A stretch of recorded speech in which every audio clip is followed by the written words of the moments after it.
Mega prince Varun Tej pan India dreams ఆవిరయ్యాయి. Operation Valentine తో pan India market లో బోని కొడతానన్నారు. కానీ సీన్ మారింది.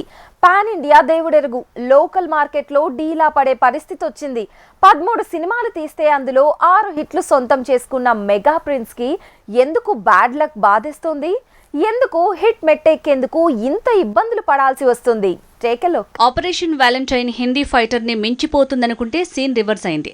టాక్ లానే కలెక్షన్స్ లో కిక్ కూడా తగ్గింది.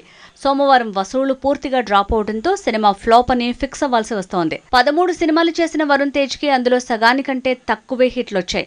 ఫిదా, తొలి ప్రేమ, F2, F3, గద్దలకొండ గణేష్ ఇవే వరుణ్ తేజ్ మార్కెట్ ని పెంచాయి. కానీ హిట్ వచ్చిన ప్రతిసారి తనకు వరుసగా 2 ఫ్లాప్లు పడటం కూడా కామన్ అయింది. ముకుంద హిట్ అయిన వెంటనే కంచెతో పేరొచ్చింది, కానీ అది హిట్ అనే పరిస్థితి లేదు. తర్వాత లోఫర్, మిస్టర్ కూడా షాక్ ఇచ్చాయి. ఫిదాతో మాత్రం హిట్ మెట్టెక్కి వెంటనే తొలి ప్రేమతో మరో హిట్ సొంతం చేసుకున్నాడు. తర్వాత సీన్ మళ్లీ రివర్స్. ఇదే తనకి ప్రతిసారి కంటిన్యూ అవుతున్నట్టుంది. F2, F3తో వరుసగా హిట్ మెట్టెక్కుతున్న వరుణ్ తేజ్ కి గద్దలకొండ గణేష్ హిట్ తర్వాత ఘని ఫ్లాప్ అయింది. F3 హిట్ తర్వాత గాంధీవధార అర్జున ఫ్లాప్ అయింది. ఆపరేషన్ వ్యాలంటైన్ కూడా షాక్ ఇచ్చింది. ఇలా హిట్ కి ఫ్లాప్ కి మధ్య మెగా ప్రిన్స్ జర్నీ సాగుతూనే ఉంది. వరుణ్ తేజ్ కి క్లాస్ కమ్ ఫ్యామిలీ డ్రామాలు, ఆఖరికి మాస్ జానర్లు కూడా కలిసొచ్చాయి. కానీ కన్సిస్టెంట్ గా సక్సెస్ మాత్రం రావట్లేదు.